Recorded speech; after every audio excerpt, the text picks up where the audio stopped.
Suvga solamiz.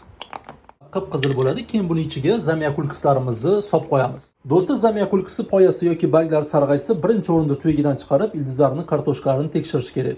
Zamyakulkis tuyagidan chiqarganni, ildizni ochganni osonlik bilan qabul qiladi, deyarli stress bo'lmaydi. Shu uchun qo'rqmasdan chiqaramiz. Do'stlar, men sizlarga sog'lom zamyakulkisi misolidan ko'rsatib beraman, chunki menda chirigan, sarg'aygan zamyakulkis yo'q. Lekin bu haqida savollar juda ham ko'p. Shu uchun ko'rsatib beraman.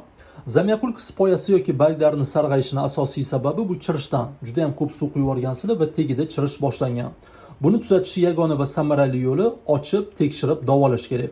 Hozir sizlarga shuni ko'rsatib beraman. Tuprog'ini buzgandan keyin ichida bor hamma o'simliklarni alohida ajratib olinglar va birinchi o'rinda irigan, chirigan, qurigan hamma ildizlarni olib tashlaylar. Qo'rqmasdan olib tashaveringlar. Mana hamma yomon ildizlarni olib tashladik. Endi bularni vodoprovod tagida iliq suvda yaxshilab yuvib tashlaymiz. O'zi mana tagini yaxshilab yuvib tashlasanglar, chirigan, irigan joylari yaqqol ko'rinishni boshlaydi. Asosan kartoshkasini yaxshilab tekshiringlar. Agar kartoshka chirigan bo'lsa, yumshoq bo'ladi, irigan bo'ladi, shilimshiq bo'ladi va tabiiyki yomon hidi bo'ladi. Bu kartoshkalar bizda sog'lom.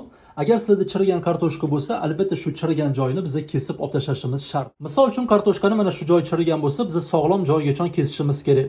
Misol uchun mana shu joydan kesamiz va kesgan joyimizni tekshiramiz. Agar chirish bu tomonga ham o'tgan bo'lsa, yana ozgincha kesamiz. Sog'lom to'qimagacha kesishimiz kerak.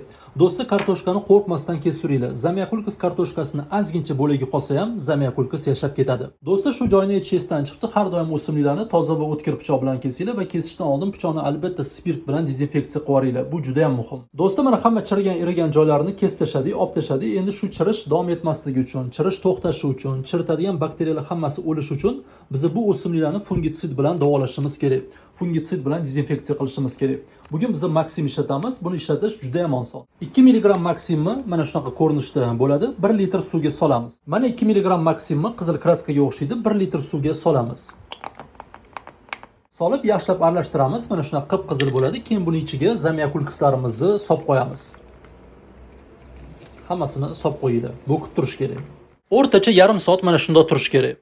Yarim soatdan keyin bularni chiqaramiz va yarim soat, 1 soat nimadir ustiga qo'yib quritishimiz kerak.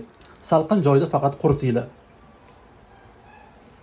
Yarim soat qurigandan keyin aktivli ugunni maydalab shu kesilgan joylarga sepib surtib qo'yinglar. Bu yanada foydali bo'ladi. Va keyin oxirida o'ziga mos yangi tuproqga ekib qo'yasizlar. Do'stlar, video foydali bo'lgan bo'lsa, yurakchani qizartirib qo'yinglar va bizani yo'qotib qo'ymaslik uchun kanalga obuna bo'linglar.